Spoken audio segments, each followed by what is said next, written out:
የሪም ሰላጣ አስደናቂ ነው። እንደ ምግብ ቁጥረዋለው። ሰላጣ ብቻ አይደለም፣ በጣም ድንቅ ነው። ሁላችሁም እንኳን ደህና መጡ። እንደተለመደው የምግብ አዘገጃጀቱን በ6 ቋንቋዎች ለጥፋለው። እነሱም አረብኛ፣ እንግሊዝኛ፣ ፊሊፒንኛ፣ ኢንዶኔዥያኛ፣ ኢትዮጵያዊ እና ባንግላዴሽ ናቸው። በመጀመሪያ ዶሮውን ከጀመርኩ በኋላ በነጭ በርበሬ፣ በፓፕሪካ፣ በወይራ ዘይት እና በጨው ጨምሬዋለሁ። ቅመማ ቅመም እንዲገባ ለ10 ደቂቃዎች እንዲቆይ ፈቀድኩለት።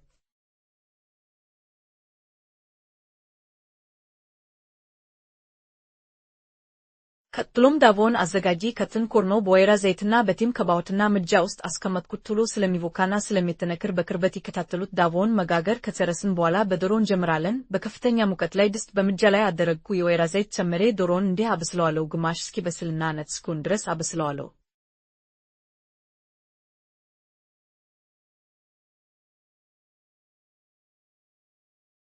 አሁን ገልብጠው በሁለቱም በኩል ከ2 እስከ 3 ደቂቃዎች ይፈዛል። ከጨረስኩ በኋላ በሳህን ላይ አስቀምጬ ለ10 ደቂቃዎች እንዲቆይ አደረግኩት። ወዲያውኑ አልቆርጠውም። የመረቅ አዘገጃጀቱ በቪዲዮ መጨረሻ ላይ ከተለኩ መለኪያዎች ጋር ተስፋል። ትንሽ ማስታወሻ እንደገና ብሰራው ኖሮ ሎሚውን አልጨምርም ነበር። የእርጎ ጣዕም ከተጨመሩት ስጎች ጋር በቂ እንደሆነ ተሰማኝ። ሎሚው በጣም አሲዳማ አድርጎታል እና አልወደድኩትም። የኔ ጣዕም ብቻ ነው።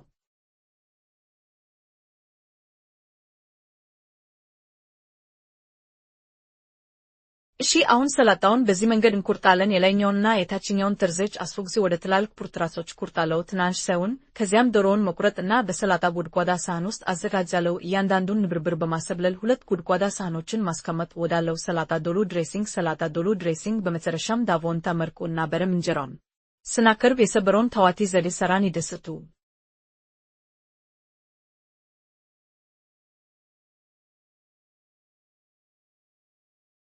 አሃት